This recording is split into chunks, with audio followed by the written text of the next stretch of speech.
आज के social media के ज़माने में हम सब लोग क्या वर्ड यूज़ करते हैं कि भाई ये सोशल मीडिया इन्फ्लुएंसर हैं। लोगों के फॉलोअर्स होते हैं, इंस्टाग्राम पे करोड़ों हैं, यूट्यूब पर हैं, सेलिब्रिटीज़ हैं बॉलीवुड के, उनकी भी फॉलोइंग लाखों में है, करोड़ों में है। लेकिन पता है क्या है, यहाँ पे लोग फिरकी लेते हैं। फिरकी फिरकी लेने का मतलब आपने देखी है वो मूवी, आमिर खान की मूवी है, जब कोई झोल करता है, पीके, जब कोई झोल करता है, आगे कुछ और होता है, पीछे कुछ और दिखाता है, मतलब फिरकी ली जा रही है।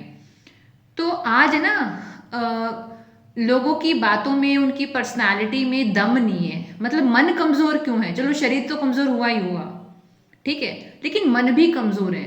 पता है क्या है, वो शायद इसलिए कमजोर है कि ना हमारे पास कुछ है ही नहीं जिसको हम आइडलाइज कर पाए। जैसे कि लीना जी आपने बोला मैंने अपनी मम्मी को आइडल बना लिया, कि वो जैसे वो ओवर गिविंग नेचर की हैं, वो सब लोगों को प्रायोरिटी दे रही हैं, खुद की हेल्थ को पीछे रखती हैं, खुद की चीज़ों को बहुत पीछे रखती हैं। हमारे सबकॉन्शियस माइंड ने भी वैसे ही खुद को ट्रेन कर लिया, जैसे हमने किसी इंसान को देखा। हम ना नवंबर में, दिसंबर में बार बार डिस्कस करते थे, आप माइक ऑफ कर लीजिए अपना। हाँ, हम नवंबर दिसंबर में डिस्कस करते थे ना कि मैं मानूंगी ही नहीं, कोई इंसान है जिसको चलते हुए चक्कर आ रहे हैं कि वो हनुमान जी को पूजता है। जो इंसान सच में हनुमान जी की पूजा करता होगा वो तो शारीरिक रूप से बहुत मजबूत मिलेगा। क्योंकि अगर हम किसी को अपना आइडल बना रहे हैं, अब जैसे कि एक बार सलमान खान की मूवी आई थी तेरे नाम, तो सब लोग बीच की मांग लगा के घूम रहे थे। मतलब उन्होंने किसी को देखा, उनसे इन्फ्लुएंस हुए, और इन्फ्लुएंस होके अपने एक्शंस में ले आए, अपनी पर्सनालिटी उनके जैसी बना ली। तो अगर हम किसी राइट एनर्जी को, मैं इंसान नहीं बोल रही, किसी राइट एनर्जी को अपना आइडल बना लें, जैसे कि अब हम डिस्कस कर रहे हैं श्री राधा रानी, ठीक है, हमने इस पूरे बैच की शुरुआत ही श्री राधा रानी जी को डेडिकेट करके करी थी। तो अगर हम अपनी एनर्जी उनकी एनर्जी के साथ रिलेट करके देखने लग जाएं, पता है आज मैं आप लोगों को एक फोटो भेजूंगी व्हाट्सएप पे, उसके बारे में पहले से ही बता देती हूँ। जब हम किसी चीज़ की एनर्जी की स्टडी करते हैं कि इस इंसान की एनर्जी लो है या हाई है, वो कैसे पता लगाते हैं? वो पता लगाते हैं कि उसकी चॉइस क्या है।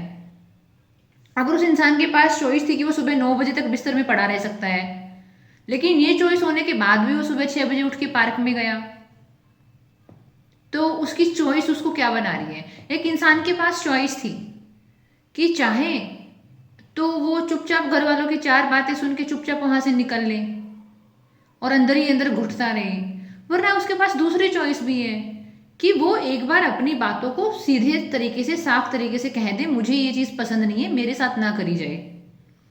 ओवर एक्सप्लेन नहीं करना है कि क्यों पसंद नहीं है, ना किसी और को रेफरेंस में लेकर आना है। पता है लीना जी, हम क्या सबसे बड़ी गलती करते हैं, जब हम अपने पॉइंट बता रहे होते हैं ना, हम उनको खुद डाइल्यूट कर देते हैं, ये दूसरे इंसान को रेफरेंस बना के कि देखो आप इनके साथ तो इतना बढ़िया बिहेव करते हो और मेरे साथ ऐसा नहीं करते हो। नहीं, हमको दूसरे इंसान को स्टोरी में लाना ही क्यों है, हम सफिशियंट है।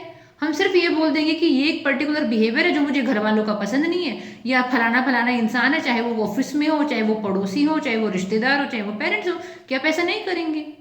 No means no and yes mean yes. जितना मैंने बोला है उस बात का उतना ही मतलब है। ये सुप्रीम कोर्ट बन के उसको ना इंटरप्रिटेशन नहीं करना है कि आपने ये कहा तो इसका मतलब ये और उसका मतलब ये, नहीं, ऐसा नहीं है। तो इसीलिए ना पहली बात तो दूसरों की चीज़ों का सहारा ही नहीं लेना है। कुछ लोग ना मौके ढूंढते हैं कि इसने मेरे लिए नहीं किया, अब इसको किसी और के लिए करने दो, तब इसको ये बहाने मारेंगे, ताने मारेंगे। नहीं। तो आपने अपने लेटर में क्या बोला, जब आपने राधा रानी जी के विषय में बोला कि वो ना जो हाई एनर्जी के, हाई फ्रीक्वेंसी के लोग हैं वो उनके पास रहती हैं या उनको रखती हैं और लो वालों को भगा देती है। वो भगाती नहीं है किसी को। एक लो फ्रीक्वेंसी का इंसान एक हाई फ्रीक्वेंसी के इंसान के साथ रह ही नहीं पाएगा, ठीक है, उनकी बन ही नहीं पाएगी, क्योंकि उन दोनों की चॉइसेस बहुत अलग होंगी, दोनों की एनर्जीज बहुत अलग होंगी, ठीक है। तो आपने ना एक बहुत खूबसूरत लाइन बोली, लोगों को लोग मत देखो, ना ऐसा देखो कि ये मेल है फीमेल, उनको एनर्जी देखो, आपको उनके साथ क्या फील होता है, आपका उनके साथ जो रिश्ता है उसका आपके ऊपर प्रभाव क्या आता है, असर क्या आता है। सामने वाले इंसान की प्रेजेंस आपको ऊपर उठा रही है या आपको 2 फीट गहरे खड्डे में और नीचे लेकर जा रही है। किसी इंसान की वजह से आप खुश फील कर रहे हैं, कॉन्फिडेंट फील कर रहे हैं, एक्शन मोड में हैं, या सिर्फ सामने वाला इंसान आपको कंफ्यूजन की एनर्जी दे रहा है। और एक बात और, क्या आप सामने वाले इंसान के ऊपर ओवर डिपेंडेंट तो नहीं हो गए अपनी हर चीज के लिए, इवन फॉर इमोशनल सोर्स। एक वर्ड होता है साइकोलॉजी में, जैसे कि आप तो आईटी सेक्टर में काम करती हैं, तो एक वर्ड होता है ना आउटसोर्सिंग, कि यूएस की बड़ी बड़ी कंपनियां हैं तो वो यहाँ से इंडिया से काम कराती हैं क्योंकि वहां पे कॉस्ट बहुत ज्यादा है। ऐसे इमोशनल आउटसोर्सिंग करते हैं बहुत सारे लोग। इमोशनल आउटसोर्सिंग का मतलब है किसी और इंसान को अपने इमोशन का सहारा बना लिया। मान लो आपकी जिंदगी बहुत रूखी सूखी चल रही है और आपकी लाइफ में कोई बाहर इंसान है, बॉयफ्रेंड लगा लो, दोस्त लगा लो, उसकी प्रेजेंस से आप बहुत अच्छा फील करते हैं। अच्छा फील करने में दिक्कत नहीं है, लेकिन डिपेंडेंट अगर हो गए हो तो फिर वो चीज़ आपको अंदर से खा जाएगी। आई थिंक आप सेशन में थी नहीं परसों, या पता नहीं थी, हमने एक टर्म डिस्कस करी थी कि कुछ चीज़ें ना सेल्फ जनरेटेड कैपेसिटी होती हैं, कुछ कैपेसिटीज, कुछ क्षमताएं ऐसी होती हैं जो सेल्फ जनरेटेड होती है, कि हमको खुद से ही उनको जनरेट करना पड़ता है, खुद से। फोटोसिंथेसिस वाला एग्जांपल। हाँ, फोटोसिंथेसिस वाला एग्जाम्पल, ठीक है, वो एक अलग, मतलब दोनों ही सिमिलर टर्म है एक दूसरे के लिए। कि मतलब फोटोसिंथेसिस में तो हमने ये बोला कि हमारा प्यार हम खुद डेवलप करेंगे, लेकिन जब हम ये बोल देते हैं ना सेल्फ जनरेटेड कैपेसिटी, तो उसका ये नेक्स्ट लेवल है। नेक्स्ट लेवल क्या है कि आप खुद से तो करो ही करो अपनी चीजें, लेकिन आप है ना दूसरे लोगों को सोर्स नहीं बना सकते अपना किसी भी चीज के लिए। आप उनके साथ चैरिश करो, खुश रहो, अपना प्यार बांटो, अपनी काजू कतलियां भर भर के बांटो, लेकिन दूसरे वाले इंसान को ना सोर्स मत बनाओ अपना। ठीक है, और पता है क्या है, सबको ना खूबसूरत लहराते हुए इठलाते हुए पेड़ अच्छे लगते हैं सड़कों के किनारे, लेकिन गले हुए सड़े हुए बदबू मारते सड़क के किनारे गिरे हुआ पेड़ किसी को अच्छा नहीं लगता। तो अगर आप मानसिक रूप से, भावनात्मक रूप से मजबूत नहीं है, कमजोर है, तो वो आपके अट्रैक्शन को खत्म कर देती है वो चीज।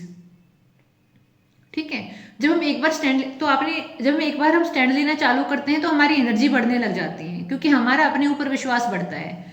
आपने बोला कि अब मैं लोगों को लोग नहीं देख रही, टैग लगा के नहीं देख रही, ये मम्मी है, ये पापा है, ये भाई है, ये भाभी है। अब मैं आपकी भाभी को देखूं बिस्तर पर आराम करते हुए, पता है मुझे क्या एनर्जी आ रही है उनसे? मुझे ये एनर्जी आ रही है कि she is so rooted in her self, कि मुझे जो चीज़ पसंद नहीं है, मैं बिना बोले ही अपने फिजिकल जेस्चर से, अपने बिहेवियर से I will rule over people, because I love my self.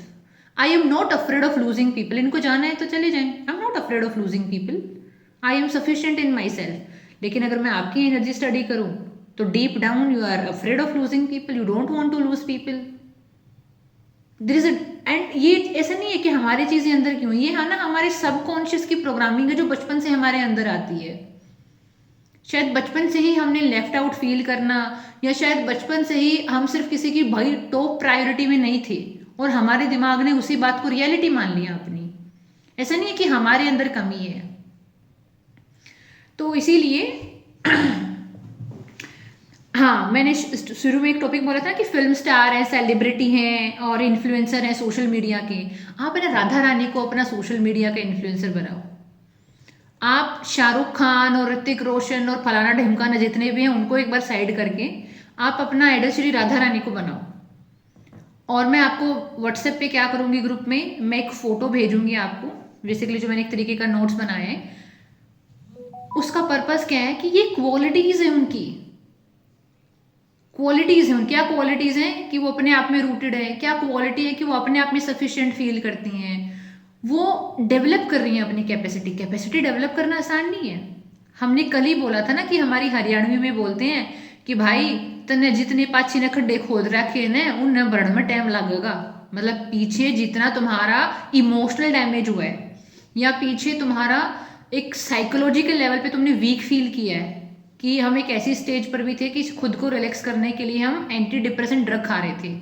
ठीक है, तो पीछे हमने जितना नुकसान किया है उसकी भरपाई करना, उसको समतल करना, कि पहले गड्ढा था उसको भर भर के हमने पैरेलल किया और अब उसके ऊपर हम अपनी बिल्डिंग बना रहे हैं। तो it is a little time taking process, लेकिन ये इंजॉयबल भी है जब आपको ये समझ में आ जाएगा ना कि मैं अपने ही जो मेरे अंदर होल्स हो रखे हैं मैं उनको भर रही हूँ। कई बार है ना, देखो कोई लेडी प्रेग्नेंट है और उसको पेट में बहुत दर्द होने लग जाए, उसको नॉर्मली लगेगा कि भाई लेबर पेन शुरू हो रहा है, बच्चा होगा। लेकिन सोच के देखो, कोई लेडी अगर प्रेग्नेंट है और उसको कोई बता ही ना, उसको कभी पता ही नहीं था लाइफ में कि डिलीवरी के टाइम दर्द होता है। सोच के देखो, एक ऐसी सिचुएशन है और उसको दर्द होने लग जाए, वो तो पागल हो जाएगी। वो सोचेगी पता नहीं मेरे साथ क्या हो गया है, उसके उसे वो दर्द मल्टीप्लाई होके फील होगा। लेकिन जब हमको पता होता है ना कि तो प्रोसेस का हिस्सा है, ये तो होगा ही, तो वो नॉर्मल रहती है, रिलैक्स रहती है। वैसे ही जब आपको हीलिंग प्रोसेस के बारे में पता है ना कि भाई हम ऊपर से पेंट नहीं मार रहे हैं, कि ऊपर ऊपर से पेंट मार दिया। जो रियल वाली हीलिंग होती है तो उसमें तो हम रोएंगे भी, रियल वाली हीलिंग में हम पुरानी चीज़ों को दोबारा से फील करेंगे, लेकिन फील करने के बाद वहां से अपने आप को निकालेंगे भी, खुद को ये बोल के कि कोई बात नहीं।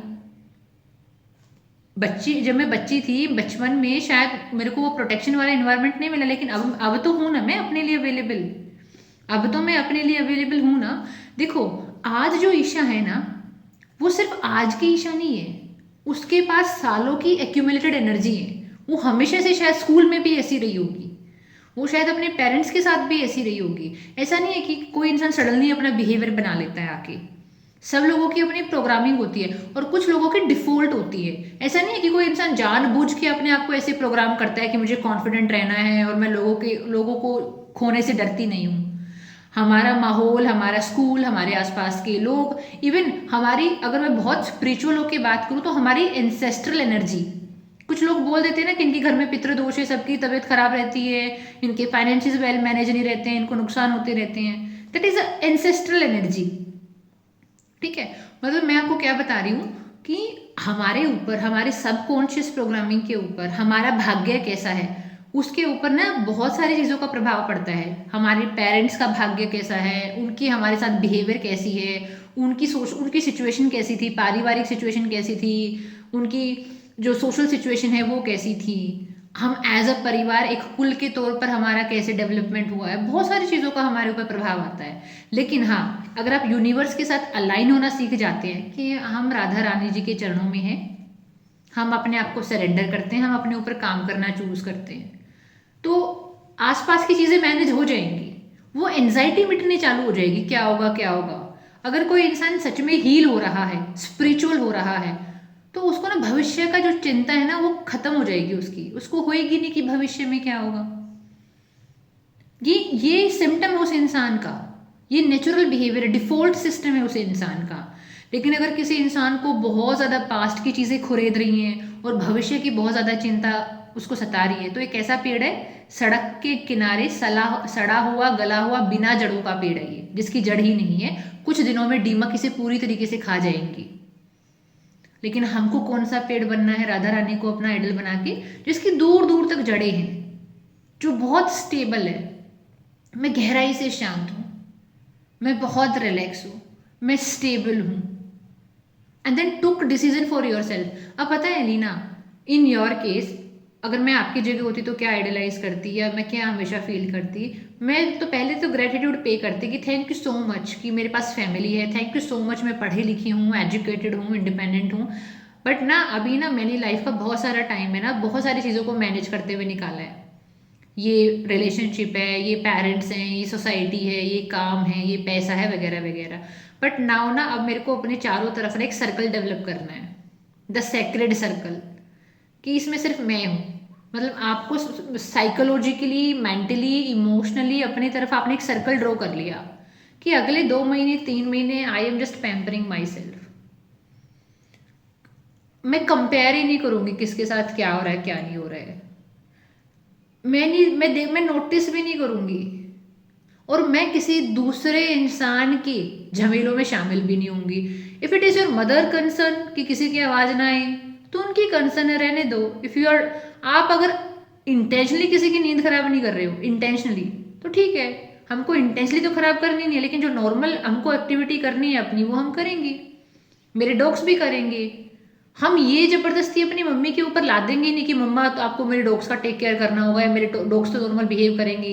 इजी, डॉग्स हैं, वो उनको थोड़ी ना समझ आता है कि घर की क्या सिचुएशन, वो तो अपने अकॉर्डिंग ही बिहेव करेंगी, बात खत्म। वो मम्मा का पर्सनल हेडेक है, उसमें हम कुछ नहीं कर सकते। जैसे कि यस्टरडे जब अनामिका जी ने अपना लेटर पढ़ा कि मैं बहुत कॉन्शियस होके कि घर में सुख शांति बनी रहे, मैं आगे से आगे अवेलेबल रहती हूँ, चाहे खाना पकड़ाना हो, पानी का गिलास देना हो, कोई गेट खोलना हो। मैंने क्या बोला, आई अप्रिशिएट इट। लेकिन अब इस चीज़ को हल्के भाव से करना शुरू करो, डर के मारे नहीं कि हाई लड़ाई हो जाएगी, हाई लड़ाई हो जाएगी। बस मैं शायद अपना एक रोल कंट्रीब्यूट कर रही हूँ, क्योंकि घर में रह रही हूँ, खा पी रही हूँ और चार खर्चे कर रही हूँ, तो एक ह्यूमन रिसोर्स होने के नाते थोड़ा सा कंट्रीब्यूट कर रही हूँ। इसके बाद ये लड़ रहे हैं, झगड़ रहे हैं, उसके लिए ना मैं जिम्मेदार हूँ, ना मैं किसी को रोक सकती हूँ।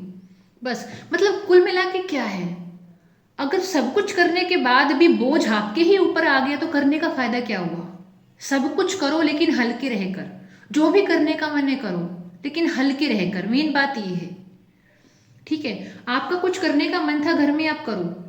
आपके करने के बाद किसी ने ये बोल दिया कि अच्छा नहीं किया, ऐसा हो जाता तो वैसा होता, वैसा हो जाता तो वैसा हो जाता, फिर आप एक तो काम करते हो और ऊपर से ये बर्डन भी आपके ऊपर आता कि अरे उसने जज कर दिया, अप्रिशिएट भी नहीं किया। तो इसीलिए एक तो लोगों को एनर्जी में देखो, ये मत देखो ये पापा है, ये भी मत देखो ये मम्मी है, ये भी मत देखो कि ये फलाना इंसान। एनर्जी देखो, किसकी एनर्जी क्या है, हाई है कि लो है। अब एक इंसान है जो अपने आप को नहीं संभाल पा रहा, अपने फाइनेंसिस को संभाल नहीं पा रहा, अपने परिवार के साथ इरिटेटेड है, उसकी एनर्जी सोच के देखो, बहुत ही डिस्टेबलाइज एनर्जी है, सेटिस्फाइड नहीं है लाइफ से, बहुत परफेक्ट चीज चाहिए उसको लाइफ से। वो आउट ऑफ प्रोपोर्शन, इतनी तो उसने एफर्ट भी नहीं किए हैं, लेकिन लाइफ से डिमांड बहुत ज्यादा है। एक तो होता है कि आप जेन्युइनली एफर्ट करो, तो अब सामने वाले इंसान को ये नहीं देखना है कि ये मम्मी है कि ये पापा है। अब अगर मैं आपके केस में बात करूं Leena ji, if we look at your mother, she is a lady without boundaries, she never protected her love. It's good कि वो लोगों को प्यार दे रही है, लेकिन इसका साइड इफेक्ट ये है कि वो खुद वंचित रह गई। She has a pain in herself and we can not appreciate it. हम इसको अप्रिशिएट कर ही नहीं सकते। हम एक ऐसे इंसान को कैसे अपना आइडल बना सकते हैं जो खुद दर्द में है। तो हम उनके लिए सिंपैथी लेकर आ सकते हैं, राधा रानी को बोल सकते हैं कि प्लीज उनको ब्लेस करो, but she can not be our idol. कोई मुद्दा ही नहीं बनता है। तो जैसे कि लोग सेलिब्रिटीज को फॉलो करते हैं ना, अब ना आप ना फॉलोवर बन जाओ श्री राधा रानी के। Like she is so stable, she is so काम, शी इज सो अट्रैक्टिव, वो अपने काम को बहुत अच्छे से करती हैं, वो बहुत अच्छे से बन ठन के रहती हैं। अपने आप को सच में टेक केयर, ग्रूम करो अपने आप को, सच में take care of yourself. Confidence आता है इससे। जैसे कि सुजाता को देखकर अलग ही कॉन्फिडेंस आ रहा है। सुजाता जी बन ठन के आए, बाल स्ट्रेट करके आए सुजाता जी, हेयर स्ट्रेट करके आए हो है ना, कुछ तो करके आए हो भाई, माशाल्लाह बहुत अच्छे लग रहे हो। आज होली था ना, हाँ तो तो थोड़ा रिपेयर हो गया। अच्छा, रिपेयर होके आए हो, फिर ठीक है हाँ, तो मैंने क्या बोला, राधा रानी जी क्या करती हैं, बन ठन के रहती हैं। वो बनने ठनने वाली चीज लेकर आओ अपने अंदर। ठीक है, कि मैं बनने ठनने का ये मतलब नहीं है कि हमको ऐसे वो अपने आप को पोत के घूमना है। ठीक है, वो बनने ठनने का मतलब है अब पता चला इतना ही तो मैडम की सेशन का खर्चा है, उतना ही मेकअप के प्रोडक्ट आते हैं, भाई हमसे नहीं हो पाएगा नहीं, वो नहीं है। वो सच में ग्रूम करना, कि सच में पैरों को तेल लगा रही हो रात में सोते टाइम, कि अपने पैरों को मसाज कर रहे हो, वो सच में अपने आप को हेयर ऑयलिंग कर रहे हो, वो सच में अपने चाहे 2 जोड़ी 4 जोड़ी 4 जोड़ी कपड़े, लेकिन सच में उनको आयरन करके आराम से बंधन के पहन रहे हो, अच्छे तरीके से खाना खा रहे हो शांत होके। ठीक है, मतलब सच में वो स्टेबिलिटी फील कर रहे हो कि अब आराम से खाना खाएंगे, आराम से काम करेंगे। वो अपनी ही मस्ती में सुबह मटक मटक के चल रहे हैं, अपना गाना सुन रहे हैं, अपनी वॉक पे जा रहे हैं, एक्सरसाइज कर रहे हैं, मोमेंटम नहीं बिगड़ रहा। रितु जी, चाहे पार्क में हाथ लगा के भाग के आना हो, कंसिस्टेंसी नहीं टूटनी चाहिए, है ना। हाँ, वो मैंने ना आपको देख के फीलिंग आई थी कि आप 4 दिन जाते हो, फिर 1 दिन 2 दिन मिस कर देते हो शायद आप, है ना। तो फिर ना फिर मैंने ना आपको देख कर ही बोला था कि रितु जी आप है ना लगातार फॉलो नहीं कर रही, कोई बात नहीं, जिस दिन मूड ना हो ना उस दिन ये बोला करो कि धोक मार कहानी है पार्क की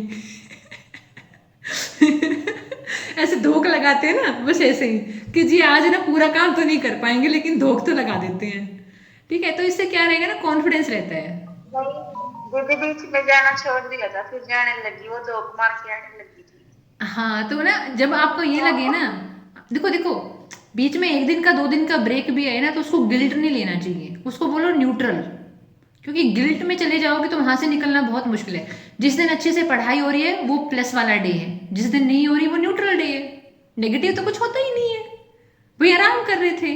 क्योंकि अगर आपने उस दिन को नेगेटिव मान लिया, जिस दिन पढ़ाई नहीं हुई, जिस दिन काम नहीं हुआ, जिस दिन वॉक करने नहीं गई, तो आपका दिमाग नेगेटिव नेगेटिव करते करते इतनी हाई वॉल्यूम की नेगेटिविटी क्रिएट कर लेगा कि उसको कंपनसेट करने के लिए, उस रेजिस्टेंस को तोड़ने के लिए बहुत एनर्जी लग जाएगी आपकी। तो क्या बोलो जी, हम राधा रानी के फॉलोवर है, हमारे लिए नेगेटिव एग्जिस्ट ही नहीं करता, कुछ होता ही नहीं है। या तो अपन जीरो होते हैं या प्लस होते हैं, नेगेटिव तो कुछ होता ही नहीं है। अपन फैल के सो रहे थे, बस इतनी सी बात है। ठीक है, जैसे कि आप लीना जी पहले बोलते थे कि रिकॉर्डिंग चलती है, अब हमको सच में रिकॉर्डिंग चलानी है, सच में बोलना है खुद को। और अपना जो सेलिब्रिटी है आपके लिए, फिलहाल दुनिया की सबसे बड़ी सेलिब्रिटी आपकी श्री राधा रानी है, और राधा रानी की वैल्यूज हैं। जैसे कि श्री हनुमान जी हैं, आपको लगता है कोई हनुमान जी को मानता है तो वो सच में तंबाकू पान गुटखा शराब का सेवन कर लेगा? नहीं, वो बोलेगा, वो इसलिए नहीं कि नहीं करना चाहिए, वो बोलेगा इससे तो शरीर का विनाश होगा। कहाँ मेरे शाहरुख खान, मतलब रिलेटेड ना, कि मेरे शाहरुख खान, मतलब कहाँ मेरे हनुमान जी। अब लोग फॉलो करते हैं शाहरुख खान को, सलमान खान को, कोई ब्रेसलेट सेम पहन के चल रहे हैं। ठीक है, तो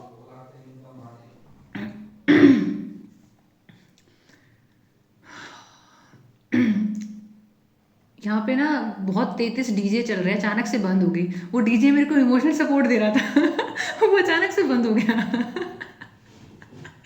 हाँ, तो कहाँ मेरे शाहरुख खान, मतलब मेरे हनुमान जी, जो इतनी बड़ी बड़ी भुजाओं वाले हैं, जो पहाड़ उठाने की कैपेसिटी रखते हैं, मैं तो उनका फॉलोवर हूँ, तो ये सब खा के मैं अपने शरीर का विनाश कैसे कर सकता हूँ? तो ऐसे ही मेरी राधा रानी, जिनके पीछे तो श्री कृष्ण भगवान चक्कर काटते हैं, मैं सामने वाले फुद्दू इंसान के चक्कर काटूंगी?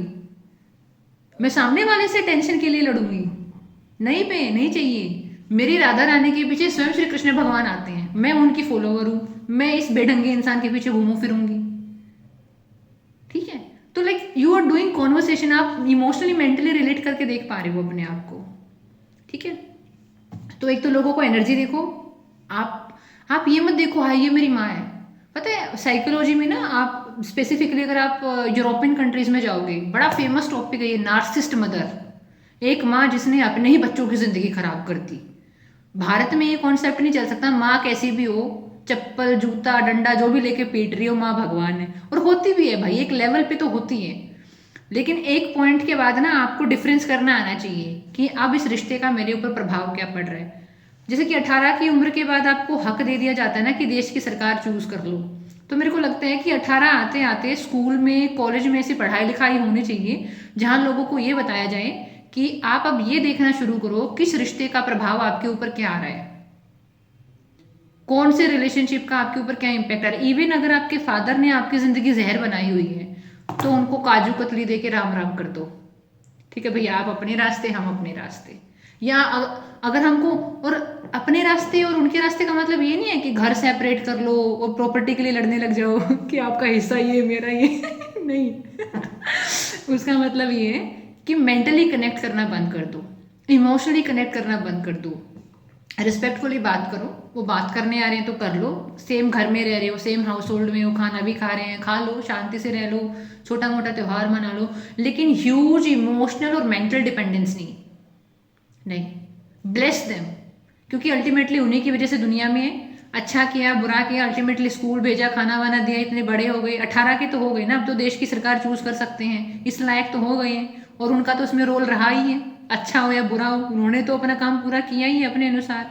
तो चलो हम ग्रेटिट्यूड पे कर देते हैं, ब्लेस कर देते हैं, लेकिन after point of a time अपने आप को बार बार पूछो कि इस रिश्ते का मेरे ऊपर क्या प्रभाव आ रहा है। आफ्टर अ सर्टेन एज होना चाहिए। तो ये narcissist mother, narcissist husband, narcissist क्या होते हैं? दीज आर पीपल जो कि बहुत आपको ओवर पावर कर लेते हैं, क्योंकि आप इम्पैथ होते हो, आपकी बाउंड्रीज होती नहीं है, और ये आपके ऊपर कब्जा कर लेते हैं। बस इतनी सी बात होती है कि अब आप हर कोई काम, जैसे कि फॉर एग्जाम्पल, जैसे कि कोई हमारे घर में कोई मेंबर जो बहुत डर रहा है दूसरे इंसान से, बहुत डर है कि ऐसा नहीं करेगी, वो ऐसा कर देगी। जैसे कि इन्होंने बोला ना कि ये फलाना इंसान तो राक्षस है। राक्षस का मतलब क्या है कि इसकी इतनी स्ट्रॉन्ग बाउंड्रीज है कि ये बहुत ओपनली बोलेगी खुल के, और मुझसे वो सहा नहीं जाएगा, क्योंकि मैंने एक इम्प्लिसिट जिम्मेदारी ली हुई है सब कुछ संभाल के रखने की। सामने वाले हम भी क्या करते हैं, जैसे कि मैंने आपको बोला था ना एक बार एक सेशन में कि एक लड़की थी और उसके घर में बहुत मम्मी पापा की लड़ाइयाँ होती थी, तो 6 साल की बच्ची ना भाग के अपने पापा को खाना दे देती थी। भाग के दरवाज़ा खोलेगी, पापा जैसे घर में आए पापा को किचन से खाना ला के दे देगी, ताकि पापा मम्मी को बोले ही ना खाने के लिए और पापा मम्मी की लड़ाई ना हो। यानी 6 साल की बच्ची ने पूरे घर की शांति बनाए रखने की इम्प्लिसिट जिम्मेदारी ले ली। तो सोचो उसको साइकोलॉजिकल मेंटल इमोशनल प्रेशर कितना होगा। ठीक है। और जब इमोशन वेल मैनेज नहीं होते, हम बहुत ओवर थिंकिंग के मोड में होते हैं, तो चीज़ें पहले हमारे मन पे बोझ लेकर आती हैं, फिर वो मन का बोझ आराम आराम से हमारी शारीरिक बीमारियों में कन्वर्ट हो जाता है। ऐसे मैंने कम से कम 7 से 8 केसेस देखे हैं, 7 से 8 नॉर्मल बीमारियों के और 3 से 4 सेक्सुअली रिलेटेड बीमारियों से। ठीक है। मतलब अगर मैं बोलूँ कि there is a shadow interaction. Shadow interaction का मतलब क्या होता है कि देर वॉज सम फीमेल जो किसी इंसान के साथ रिलेशनशिप में थी, एंड शी न्यू कि इंसान मेरे को प्यार नहीं कर रहा है, सिर्फ सेक्सुअली एक्सप्लॉइट ही कर रहा है। वो जानती है इस बात को, एंड उसकी हिम्मत नहीं हो रही है, वो इतनी अटैच है उस रिश्ते से बाहर जाने की, क्योंकि वो अटैच है, वो डर रही है मैं इसके बिना कैसे रहूंगी, इसके बिना कैसे रहूंगी। तो अब उसकी बॉडी ने रोल प्ले करना शुरू कर दिया। अब उनको कुछ यूटेरस वाली दिक्कतें होनी शुरू हो गई हैं, वेजिनल एरियाज की दिक्कतें शुरू होनी होगी कि अब चाह कर भी अब सेक्स कर ही नहीं सकते। आप सोल टायर्डनेस में चले गए हो। लेकिन ये ऐसा नहीं है कि 6 महीने, 1 साल, 2 साल, 3 साल, these things happen over a period of a time. Like कोई 8 साल से, 9 साल से, 10 साल से एक पर्टिकुलर तरीके के रिलेशनशिप में था। लाइक समटाइम्स आपने नोटिस किया है कि आप सिर्फ पड़े रहना चाहते हैं, उठ ही नहीं रहे, आपको कोई बीमारी नहीं है, लेकिन शरीर में एनर्जी ही नहीं है। इतनी एनर्जी भी नहीं है कि आप बिस्तर में पड़े पड़े फोन भी स्क्रॉल कर लो, नहीं इतनी भी नहीं है, बस पड़े रहना चाहते हो। पता है वो क्या है? वो ना आपकी जो सोल है ना, अब वो आपका इंतजार कर करके थक गई है। अंतरात्मा बोल बोल के थक गई है कि भाई तुम गलत कर रहे हो, गलत कर रहे हो, तुमको ये करना चाहिए, तुमको वो करना चाहिए।